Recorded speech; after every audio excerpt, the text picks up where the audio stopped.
Off this half hour with some local news. The search continues for a teenage boy who went overboard when his family's drift boat capsized on the Yellowstone River. MTA's Mallory Peebles has the latest in the case. This is where the boat capsized, hitting these pilings. 3 people made it to shore, but Angie Anderson died here, and James Anderson hasn't been seen since. The recovery effort for his body is now focused a few miles downstream. Above there, and it's coming in, or he's beyond and it's pooling. Every day since the accident, hours have been spent searching for James Anderson. 18 law enforcement agencies have lent a hand, plus volunteers, like Colette Daigle-Berg. She's helping by bringing her dog, Chapter. During this brief break Tuesday, Chapter practiced some of her evidence-finding skills, picking out a pair of keys from the brush. But earlier today, she was picking up the scent of Anderson. She would come up and she would look out at the water and bark and bark and bark and bark. That's an indication that she has scent there. But when was he there? Daigle-Berg says Chapter can smell a scent lingering above the water days after a body has passed by.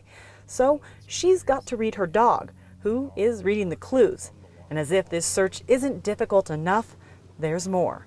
The victim is a teen, and he's the son of a Gallatin County Sheriff's Office captain. When that kind of tragedy meets head on with the relationships that you have with people that you know personally, the emotional factor of it does go up. Putting those emotions aside, Park County Sheriff's Office has been leading the recovery effort. We have utilized divers in places that we can throughout the week.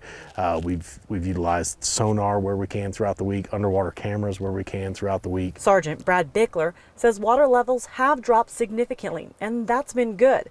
But what's most helpful is locals lending a hand or access site. This spot where the team is working from Tuesday is private property offered up by the owner.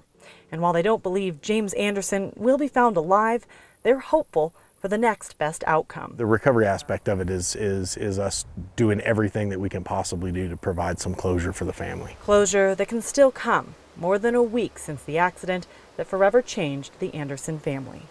Online fundraising efforts have brought in about $17,000 for the family to help out during this difficult time. Reporting from Livingston, I'm Mallory Peebles with MTN News.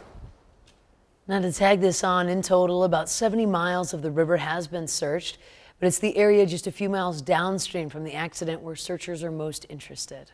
We're going to shift